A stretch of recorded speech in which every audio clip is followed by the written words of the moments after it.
ರೇಣುಕಾಸ್ವಾಮಿ ಕೊಲೆ ಕೇಸಲ್ಲಿ ನಟ ದರ್ಶನ್ ಜೈಲ್ ಸೇರಿ 17 ದಿನ ಆಗೋಗಿದೆ. ಇವತ್ತಿಗೆ ರೇಣುಕಾಸ್ವಾಮಿ ಕೊಲೆಯಾಗಿ ಭರ್ತಿ 1 ತಿಂಗಳು. ಈವರೆಗೆ ಕೇಸ್ನಲ್ಲಿ 17 ಜನರ ಬಂಧನ ಆಗಿದೆ.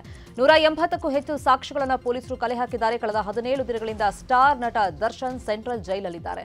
ಐಷಾರಾಮಿ ಜೀವನ ನಡೆಸ್ತಾ ಇದ್ದ ದರ್ಶನ್ಗೆ ಜೈಲು ವಾಸ ಕಷ್ಟ ಆಗ್ತಾ ಇದೆ. ಜೈಲಿಗೆ ಬಂದ ದಿನದಿಂದ ಸರಿಯಾಗಿ ಊಟ ನಿದ್ರೆ ಮಾಡದೆ ಅವರು ಹೈರಾಣಾಗಿದ್ದು ತೂಕ ಇಳಿದಿದ್ದಾರೆ ಅಂತ ಹೇಳಲಾಗ್ತಾ ಇದೆ. ಪ್ರತಿದಿನ ಜಿಮ್, ವರ್ಕೌಟ್, ಫಿಲ್ಮ್ ಶೂಟಿಂಗ್ ಅಂತ ಬ್ಯುಸಿಯಾಗಿದ್ದ ದರ್ಶನ್ ಅವರು ಪರಪ್ಪನ ಅಗ್ರಹಾರಕ್ಕೆ ಬಂದ ಬಳಿಕ ದಿನಚರಿ ತಲೆ ಕೆಳಗಾಗಿದೆ.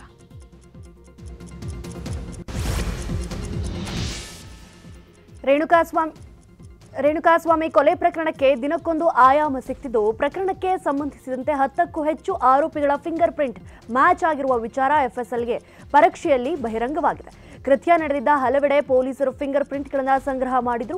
ಘಟನಾ ಸ್ಥಳ, ಶವ ಬಿಸಾಕಿದ ಜಾಗ, ಶವ ಸಾಗಾಟ ಮಾಡಿದ ವಾಹನ, ಮೃತನ ಬಟ್ಟೆಗಳು, ಹಲ್ಲೆ ಮಾಡಲು ಬಳಸಿದ ವಸ್ತುಗಳಿಂದ ಫಿಂಗರ್ ಪ್ರಿಂಟ್ ಸಂಗ್ರಹ ಮಾಡಲಾಗಿತ್ತು.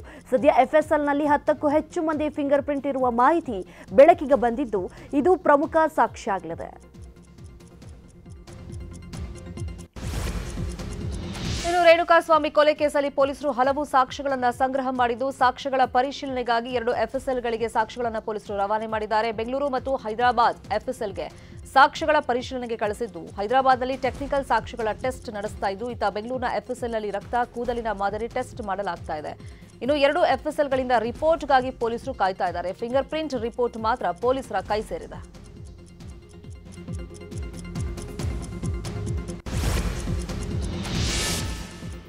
ದರ್ಶನ್ ಹಾಗೂ ಪವಿತ್ರ ಸ್ನೇಹಿತೆ ಸಮತಾಗೆ ಟೆನ್ಷನ್ ಶುರುವಾಗಿದೆ. ಸಮತಾ ಪವಿತ್ರ ಗೌಡ ಹಾಗೂ ದರ್ಶನ್ ಭೇಟಿ ಮಾಡಿ ಜೈಲಿನಲ್ಲಿ ಒಂದಿಷ್ಟು ಹೊತ್ತು ಮಾತನಾಡಿಸಿ ಬಂದಿದ್ರು. ಇದೀಗ ದರ್ಶನ್ ಹಾಗೂ ಪವಿತ್ರ ಸಂಬಂಧದ ಬಗ್ಗೆ ಹಾಗೂ ಕೊಲೆ ಬಗ್ಗೆ ಇವರ ಬಳಿ ಏನಾದರೂ ಮಾಹಿತಿ ಇದೆಯಾ ಅಂತ ತನಿಖೆಯನ್ನು ನಡೆಸೋದಕ್ಕೆ ಪೊಲೀಸರು ಮುಂದಾಗಿದ್ದಾರೆ. ಈ ಹಿನ್ನೆಲೆ ಸಮತಾ ಕರೆಸಿ ವಿಚಾರಣೆ ನಡೆಸಲು ಪೊಲೀಸರು ನೋಟಿಸ್ ನೀಡಿದ್ರು. ಸೋಮವಾರ ವಿಚಾರಣೆಗೆ ಬರೋದಾಗಿ ಮನವಿಯನ್ನ ಮಾಡಿದ್ರು ಸಮತಾ. ಹೀಗಾಗಿ ಇವತ್ತು ಸಮತಾ ವಿಚಾರಣೆಗೆ ಹಾಜರಾಗುವ ಸಾಧ್ಯತೆ ಇದೆ. ಇನ್ನು ಶಾಸಕರ ಕಾರು ಚಾಲಕ ಕಾರ್ತಿಕ್ ಪುರೋಹಿತ್ನ ವಿಚಾರಣೆಯು ಇಂದು ಮತ್ತೆ ನಾಳೆ ನಡೆಯಲಿದೆ. ಶವ ಸಾಗಿಸಲು ಹೊಣೆ ಹೊತ್ತಿದ್ದ ಆರೋಪಿ ಪ್ರದೋಷ್ಗೆ ಸಹಾಯ ಮಾಡಿದ ಆರೋಪದಲ್ಲಿ ಕಾರ್ತಿಕ್ ಪುರೋಹಿತ್ಗೆ ಪೊಲೀಸರು ನೋಟಿಸ್ ಕೊಟ್ಟಿದ್ರು. ಈಗಾಗಲೇ ಒಮ್ಮೆ ವಿಚಾರಣೆ ಎದುರಿಸಿರುವ ಕಾರ್ತಿಕ್ ಪುರೋಹಿತ್ ಇಂದು 2ನೇ ಬಾರಿಗೆ ವಿಚಾರಣೆಗೆ ಹಾಜರಾಗಬೇಕಿದೆ. ರಾಜ್ಯದಲ್ಲಿ ಡೆಂಗಿ ಆರ್ಭಟ ಜೋರಾಗಿದ್ದು, ದಿನೇ ದಿನೇ ಸೋಂಕಿತರ ಸಂಖ್ಯೆ ಜಾಸ್ತಿ ಆಗ್ತಿದೆ. ಈವರೆಗೆ ರಾಜ್ಯದಲ್ಲಿ 7,165 ಡೆಂಗಿ ಪಾಸಿಟಿವ್ ಕೇಸ್ಗಳು ದಾಖಲಾಗಿದ್ದು, ಆರೋಗ್ಯ ಇಲಾಖೆ ದಾಖಲೆಗಳ ಪ್ರಕಾರ 6 ಜನ ಬಲಿಯಾಗಿದ್ದಾರೆ. ಇನ್ನು ಬೆಂಗಳೂರಲ್ಲಿ 1,908 ಜನರಲ್ಲಿ ಡೆಂಗಿ ಪಾಸಿಟಿವ್ ಕಂಡು ಬಂದಿದೆ.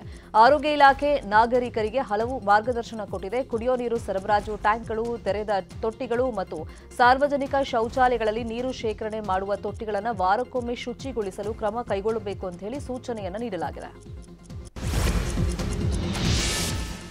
ಉತ್ತರ ಕರ್ನಾಟಕದಲ್ಲಿ ಡೆಂಗಿ ಅಬ್ಬರಿಸಿ ಬೊಬ್ಬರಿಸಿದೆ. ಪರಿಣಾಮ ಕಿಮ್ಸ್ ಆಸ್ಪತ್ರೆಗೆ ದಾಖಲಾಗ್ತಿರೋ ರೋಗಿಗಳ ಸಂಖ್ಯೆಯಲ್ಲಿ ದಿಢೀರ್ ಏರಿಕೆಯಾಗಿದೆ. ನಿತ್ಯ 50ರಿಂದ 60 ರೋಗಿಗಳು ದಾಖಲಾಗ್ತಿದ್ದಾರೆ.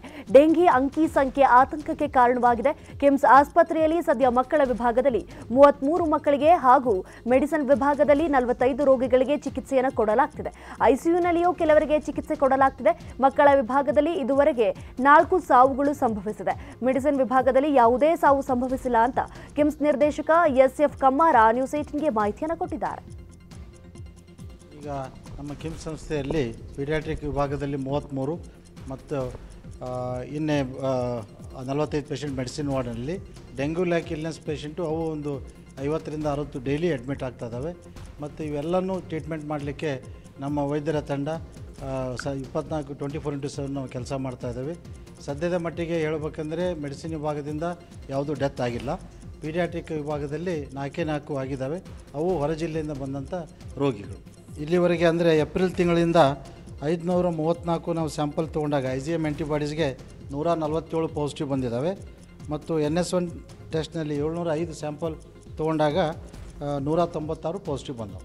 ಮತ್ತು ಅದಕ್ಕೆ ಎಲ್ಲ ಬೇಕಾದಂಥ ಟ್ರೀಟ್ಮೆಂಟಿಗೆ ನಾವು ಮುಂಜಾಗ್ರತಾ ಕ್ರಮ ತೆಗೆದುಕೊಂಡು ಈ ವಾರ್ಡ್ ಇರ್ಬೋದು, ನಮ್ಮ ನರ್ಸಿಂಗ್ ತಂಡ, ICU ತಂಡ ಎಲ್ಲರೂ ಸನ್ನದ್ಧರಾಗಿ ನಾವು 24/7 ನಾವು ಕೆಲಸ ಮಾಡ್ತಾಯಿದ್ದೀವಿ. ಅರ್ಲಿ ಸ್ಟೇಜ್ನಲ್ಲಿ ಬಂದರೆ ರಿಕವರಿ ಚಾನ್ಸಸ್ಸು ಒಳ್ಳೆಯದಿರುತ್ತದೆ.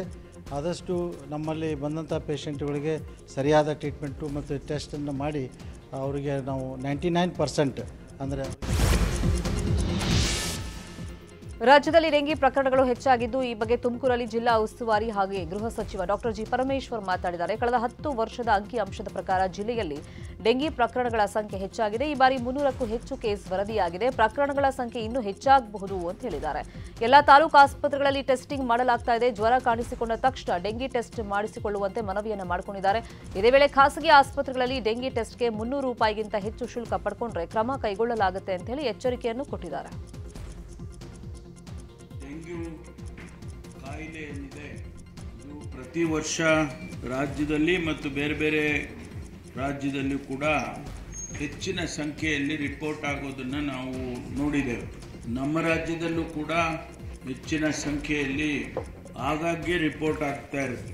ಕಳೆದ 10 ವರ್ಷದ ಅಂಕಿಅಂಶಗಳನ್ನು ನೋಡಿದರೆ 2017ರಲ್ಲಿ ಹೆಚ್ಚು ಸಂಖ್ಯೆಯಲ್ಲಿ ರಿಪೋರ್ಟ್ ಆಗಿದೆ. ಸುಮಾರು 406 ಕೇಸ್ಗಳು ರಿಪೋರ್ಟ್ ಆಗಿದ್ದವು. ಪ್ರತಿ ವರ್ಷ ಆನ್ ಆ್ಯಾವ್ರೇಜ್ 150-180 ಕೇಸ್ಗಳು ರಿಪೋರ್ಟ್ ಆಗ್ತಾನೆ ಇದೆ. ಈ ಬಾರಿಯೂ ಕೂಡ ಸುಮಾರು 361 ಕೇಸ್ಗಳು 23ರಲ್ಲಿ ರಿಪೋರ್ಟ್ ಆಗಿದೆ. ಇಲ್ಲಿಯವರೆಗೂ 182 ಕೇಸು ಇಲ್ಲಿಯವರೆಗೂ ಈ ವರ್ಷದಲ್ಲಿ ರಿಪೋರ್ಟ್ ಆಗಿದೆ. ಕೋಲಾರ ಜಿಲ್ಲಾ ಆರೋಗ್ಯ ಇಲಾಖೆಯಿಂದ ಡೆಂಗಿ ಪ್ರಕರಣಗಳನ್ನು ಎದುರಿಸಲು ಜಿಲ್ಲಾ ಆರೋಗ್ಯ ಇಲಾಖೆ ಎಲ್ಲಾ ಸಿದ್ಧತೆಗಳನ್ನು ಮಾಡಿಕೊಂಡಿದೆ. ಜಿಲ್ಲೆಯಲ್ಲಿ ಜನವರಿಯಿಂದ ಇದುವರೆಗೆ 686 ಮಂದಿಗೆ ಡೆಂಗಿ ಪರೀಕ್ಷೆ ಮಾಡಲಾಗಿದ್ದು 57 ಮಂದಿಯಲ್ಲಿ ಸೋಂಕು ಪತ್ತೆಯಾಗಿದೆ. ಆದರೆ ಎಲ್ಲರೂ ಗುಣಮುಖರಾಗಿದ್ದು ಯಾವುದೇ ಸಾವು ಸಂಭವಿಸಿಲ್ಲ.